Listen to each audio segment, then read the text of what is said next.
Donc maintenant on va passer au pro, ça va être beaucoup mieux, on va voir. Si vous n'avez jamais joué comme ça, ne faites pas ça 4 heures par jour. J'ai fait exprès de masquer les têtes. Sinon, sur l'ensemble de sa posture, franchement, il n'y a rien à dire de particulier. Ça, tu lui mets combien sur 10? Une étude de 2016 a montré que les troubles musculo-squelettiques sont présents chez 50 à 76% des musiciens professionnels. Et les musiciens les plus touchés sont les pianistes, les violonistes et nous les guitaristes. Et cela est dû, selon l'étude, à la posture contraignante qu'on peut avoir, aux mouvements répétitifs, aux vibrations et au stress. Alors peut-être que tu es jeune et en bonne santé, mais quand tu travailleras plusieurs heures par jour pour réussir ton concours d'entrée, ou quand tu seras en pleine tournée au Japon et que tu auras une douleur, une tendinite qui t'empêchera de jouer, tu reviendras voir cette vidéo. Et j'en connais qui ont été dans cette situation et c'était pas la fête. Alors cette vidéo, elle est pour les professionnels, mais évidemment aussi pour les amateurs qui veulent faire ça sérieusement sans se faire mal bêtement. Et aujourd'hui, on va parler de posture à la guitare avec Florian Mandrion, qui est ostéopathe, musicien amateur, guitariste d'un bon niveau 3e cycle. Donc je suis très heureux de faire cette vidéo avec toi pour parler du coup de posture. Oui, c'est un sujet qui me tient particulièrement à cœur puisque depuis une dizaine d'années, j'accompagne des artistes que je vois au cabinet, à la fois des musiciens, mais aussi des danseurs, des comédiens. Et je pense vraiment que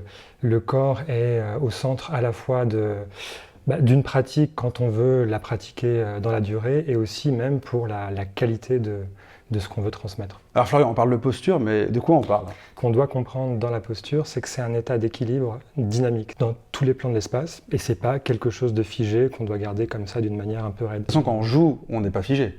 Oui, on doit avoir à la fois une référence de sa posture, par exemple sentir la verticalité de sa colonne vertébrale, mais on doit toujours pouvoir bouger, que ce soit en avant, en arrière, sur les côtés. L'image, ce serait le mât d'un bateau qui bouge avec les vagues et finalement il est toujours là. Des fois le bateau part d'un côté, mais on peut y revenir, quoi. Ou le roseau, quoi, finalement. Exactement. Alors on va parler de guitare classique beaucoup, parce que nous on est des classiqueux, mais quand on regarde les autres styles, qu'est-ce qu'on peut dire par exemple de cette photo? Alors là, ce qu'on peut voir, globalement, il est plutôt bien centré sur sa colonne vertébrale. Après, il pourrait y avoir certainement une petite problématique au niveau des cervicales. Après, il ne faut pas oublier qu'il jouait debout. Là, on voit vraiment une image, mais en fait, il était très très dans le mouvement, quoi. Donc c'est encore pire pour nous, les musiciens classiques qui jouent assis. C'est une autre problématique, oui, tout à fait. Et qu'est-ce que tu as dit de Yamandu Costa? Eh ben, c'est pas mal, hein. On voit un bon alignement des épaules. Parce que sa guitare, elle est un peu excentrée quand même, non, par rapport à... Complètement, mais si on trace par exemple une ligne verticale, une ligne horizontale, donc là c'est une posture à 9 sur 10 pour ne pas mettre 10, on voit que s'il y a un point de faiblesse dans son organisation, dans sa posture, ce serait plutôt à ce niveau-là. Par contre, si on trace une ligne verticale comme ça et une ligne horizontale comme ça, bon, c'est vraiment pour schématiser, hein, mais on voit qu'il est quand même plutôt bien équilibré dans l'espace. Bon, et Paco alors, avec sa jambe là, parce que moi quand j'étais ado, je m'amusais à jouer comme ça, mais au bout d'un moment ça tire derrière, non? Non, mais c'est vraiment difficile. Honnêtement, je ne sais pas comment il fait, parce qu'il faut vraiment imaginer que ici et ici, on a vraiment le nerf sciatique qui passe, donc c'est des points de compression qui sont vraiment... Voilà, je pense qu'il devait réussir à trouver son système. Après, à mon avis, il devait quand même avoir besoin de bouger de temps en temps.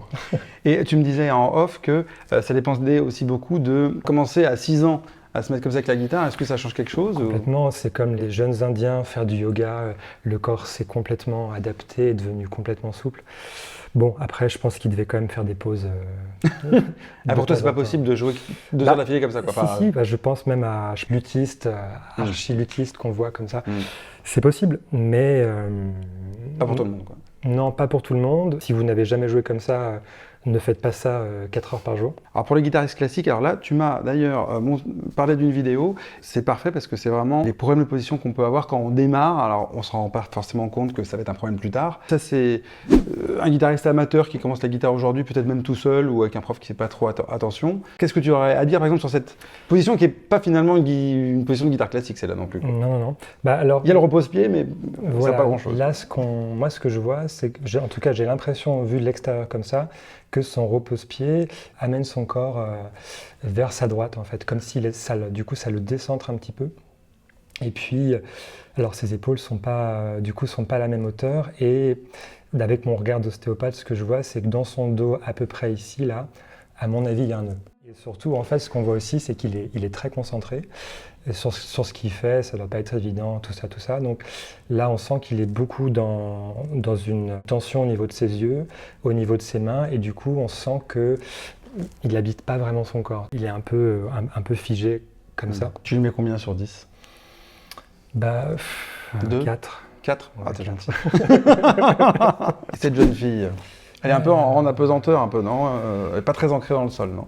C'est vrai, oui, c'est vrai. Déjà, pied droit ne repose pas dans le sol du tout. Moi, quand je suis peu. jury, même pour les premières années, et c'est le premier truc que je vois avant que l'élève Pied comme commence, ça. hop, je dis c'est pas possible, le Là, pied par terre, le talon par terre. Ouais, là, elle a vraiment le bas du corps qui va à droite, le haut du corps, donc elle est vraiment en torsion en fait. On peut mieux faire sur la position de main droite. Chez elle, c'est vraiment une sorte de torsion et je pense qu'elle pourrait vraiment à la fois mieux s'ancrer et trouver un équilibre droite-gauche au niveau de ses hanches et de ses épaules qui sera beaucoup mieux pour elle. Ouais. Ce qu'on peut aussi dire là par rapport à cet exercice de prendre des photos, on prend un plan à un instant T, mais peut-être qu'elle avait une posture un peu différente avant, donc tout ça il faut relativiser. Comme tu dis, c'est dynamique. Tout à fait. Après, la personne avec son pied comme ça, je pense qu'elle est restée comme ça tout le long du morceau. Ouais, elles ont toutes des postures vraiment différentes. Donc elle utilise son ErgoPlay, là c'est pas mal du coup. Elle a une posture relativement symétrique, mais encore, on voit que les genoux ne sont pas à la même hauteur. Malgré ça, elle a quand même un déséquilibre au niveau des jambes. Et là, on voit qu'au niveau des cervicales, elle a la tête complètement tournée comme ça. Il y a vraiment un travail à faire aussi. On voit que sa ligne des épaules est quand même un petit peu trop haute. À mon avis, elle pourrait vraiment trouver une manière de faire redescendre vraiment toute sa ceinture scapulaire. On voit qu'elle a tendance quand même à s'enrouler un petit peu, autour de la guitare. Voilà, il y aurait certainement quelque chose à faire pour lui permettre de se redresser un petit peu. Donc maintenant on va passer au pro, alors comme tu viens de me le dire, ça va être beaucoup mieux, on va voir. J'ai fait exprès de masquer les têtes, comme ça on n'aura pas de problème. Il faut que tu me donnes une note entre 1 et 10, a priori de ce que tu penses, d'accord? En fait la question c'est pas de savoir est-ce qu'ils ont une bonne ou une mauvaise position, c'est de savoir est-ce que vous pouvez vous en inspirer, parce que évidemment, tout le monde n'a pas forcément des profs de guitare. Donc on regarde des vidéos sur YouTube, on regarde une super chaîne de guitare, mais on ne sait pas forcément à qui s'identifier. Et parfois, moi, je vois des étudiants de très bon niveau qui se mettent à avoir une position d'un guitariste connu qui leur va pas forcément. Tu te dis, mais pourquoi est-ce que tu te mets comme ça, quoi? Donc qu'est-ce que tu dirais par exemple de cette posture? Oui, on reconnaît. Franchement, c'est bien. Après, je pense que commencer en jouant comme ça, c'est... Voilà, à mon avis, c'est... Alors qu'est-ce qui est dangereux si on commence comme ça? En fait, on a besoin d'avoir un appui et un ancrage au sol. Je pense que lui, il joue comme ça parce qu'il a tellement raffiné son jeu que pour aller plus loin, il s'installe comme ça. Mais on a besoin d'avoir au moins un pied au sol et peut-être 2 si on utilise un appareil qui surélève la guitare. Sinon, sur l'ensemble de sa posture, franchement, il n'y a rien à dire de particulier. Commencer comme ça, je pense que c'est pas une bonne idée. Parce que le problème, c'est quoi? C'est que du coup, il pourrait avoir tendance à être plus en arrière, c'est ça? Tout à fait. Et puis, dans la sensation d'ancrage, à mon avis, c'est pas du tout pareil. Lui, bon, il peut se le permettre et voilà. Mais pour...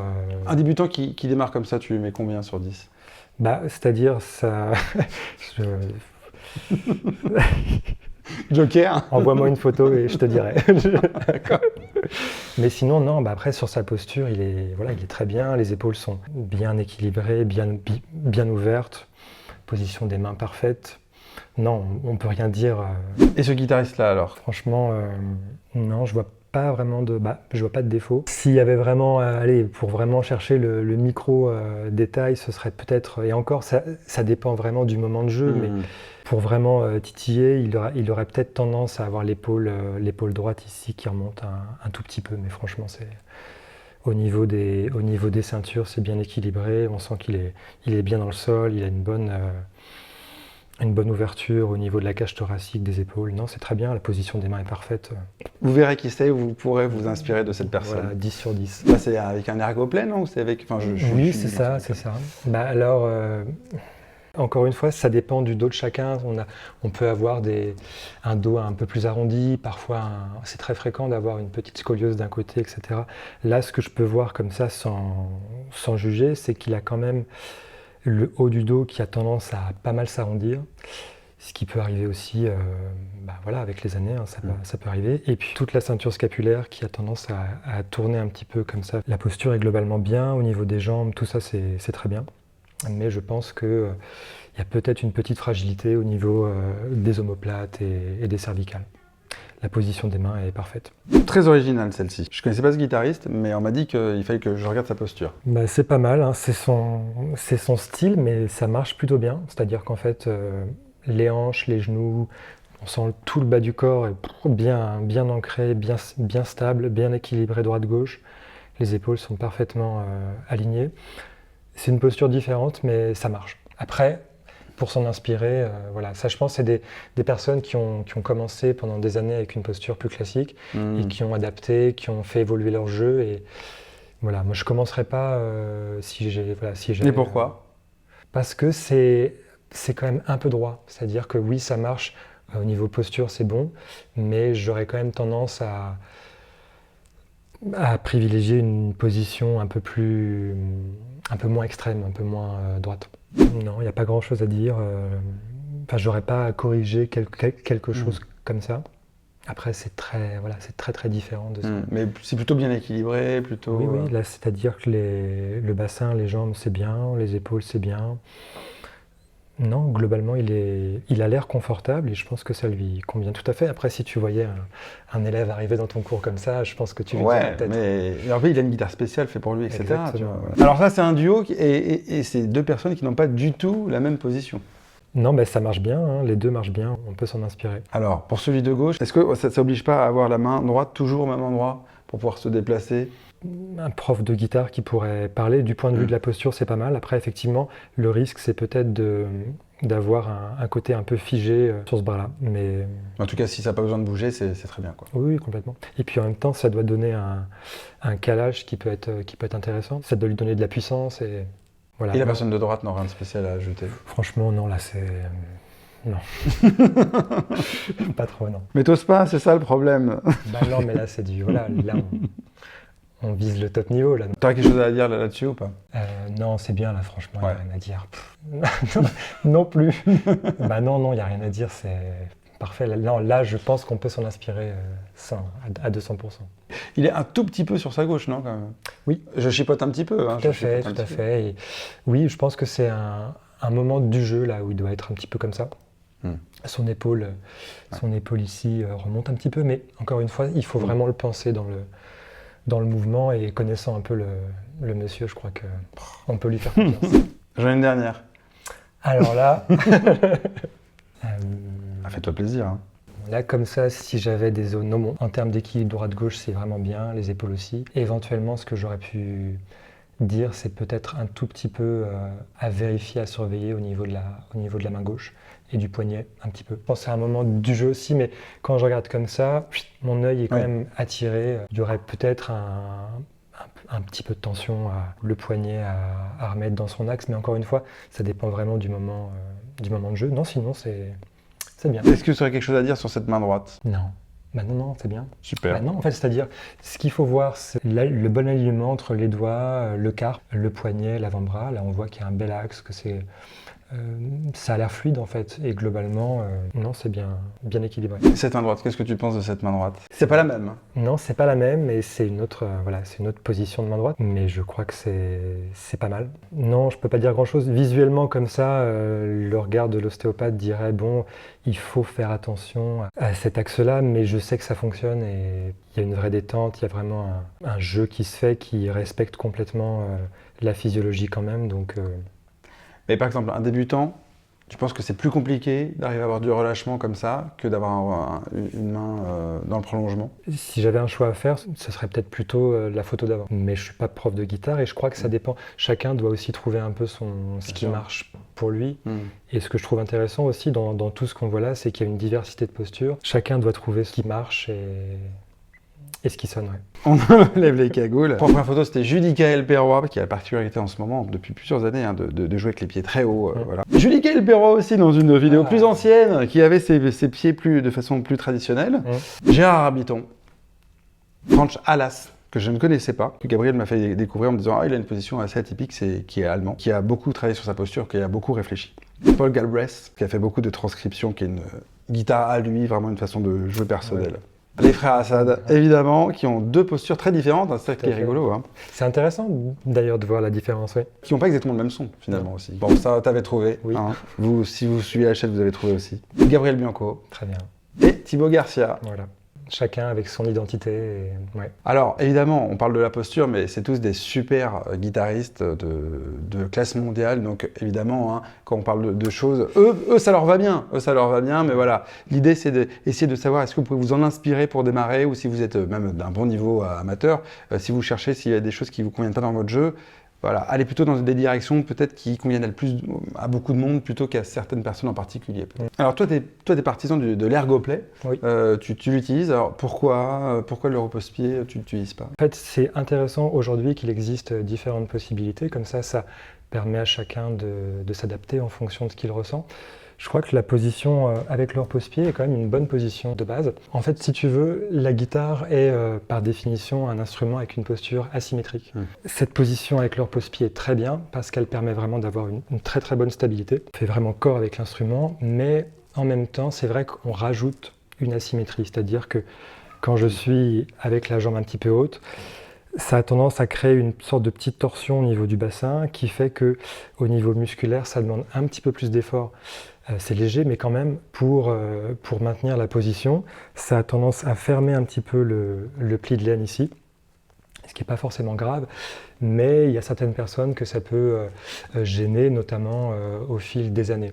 Pourquoi pas utiliser quelque chose comme ça, qui permet d'avoir en fait tout le bas du corps qui va être globalement assez symétrique et assez stable. J'ai fait une vidéo à la guitare arrière en septembre dernier où ils nous montrent tous les systèmes qu'ils ont. Donc si vous n'êtes pas à l'aise même avec l'ergoplay, il y a d'autres systèmes qui existent pour essayer de trouver votre fonctionnement à vous. Et encore une fois, après, on peut aussi le régler, que ce soit le repose-pied, l'ergoplay. Si tu as un ergoplay mais que tu le règles mal, c'est pas mieux. Ça va aussi vraiment dépendre de si vous jouez 1 heure par jour, 4 heures par jour, 6 heures par jour. Tous ces réglages de posture qu'on a pu voir sur les photos, si vous jouez 1 heure par jour et que derrière vous faites du sport et tout, ça ne posera pas de souci, même si vous avez une posture un peu moyenne.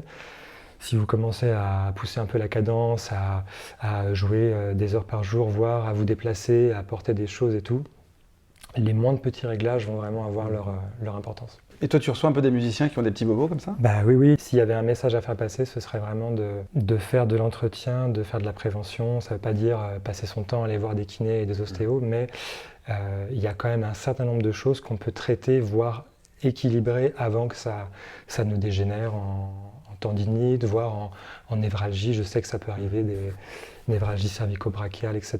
Le corps va encaisser justement les vibrations, les mouvements répétés. Avec du stress. Avec du stress.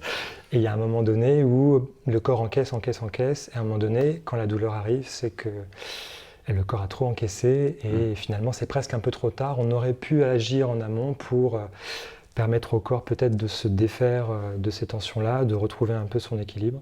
Ça peut être par corriger sa posture à la fois dans ce qu'on ressent, peut-être se mettre devant un miroir, vérifier ses épaules, son bassin, aller voir 1 fois par an un ostéopathe, un kiné qui va avoir un regard de professionnel, qui va pouvoir donner des conseils, peut-être même rassurer si on a une question, etc.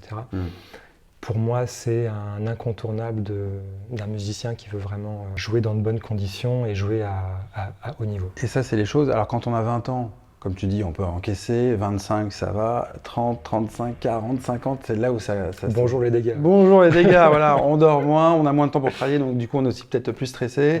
Ouais. On porte pas mal de choses. Donc, ça vient souvent à ce moment-là, non? Il y a un petit point de rupture à ce moment-là. En fait, pendant la croissance, c'est entre 18 et 30. Les tissus sont très élastiques, il y a une souplesse qui fait que le corps encaisse énormément. C'est pas pour rien que les sportifs de haut niveau font leur carrière entre 17 et 35, quoi. Après, naturellement, le corps a tendance à être un peu plus rigide, ce qui va aussi nécessiter un entretien, voire des étirements, des choses comme ça. Ça ne veut pas dire qu'on va s'arrêter, mais il faut, je pense, adapter sa pratique et adapter son entretien au fil du temps. C'est vrai qu'on parle beaucoup des doigts, on parle beaucoup dans les tutos, même je parle plus des doigts, etc.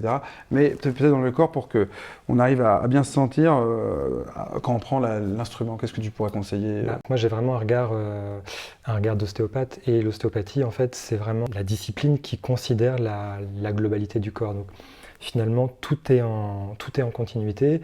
Quand on bouge les doigts, en fait, il y a des micro-mouvements qui se font un peu partout. Moi, ce que je proposerais quand même, c'est de faire une sorte de petit état des lieux de sa posture avant de commencer à jouer.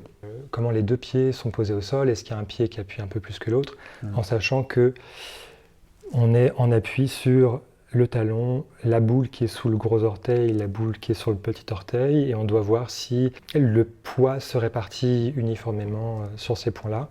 Ça peut être assez rapide parfois, on peut le prendre comme un exercice un peu plus long, c'est-à-dire dans une journée où on se pose et on ferme les yeux, on reste avec ses sensations, on essaie de voir un peu comment on sent ses jambes, comment on sent son bassin. Jusqu'à la tête, pensez aussi beaucoup à la respiration, parce que souvent quand on joue, on peut être un peu en apnée. On peut se poser des questions. Quel est mon axe? À quel endroit? Est-ce que je suis plus d'un côté, plus de l'autre?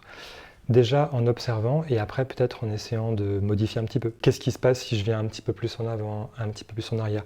On peut le faire sans la guitare, on peut prendre la guitare. Finalement, il y a mon corps, l'instrument, il y a un point d'équilibre qui se fait entre les deux. Qu'est-ce qui se passe si je relâche un petit peu le bas du dos? Bon là c'est trop.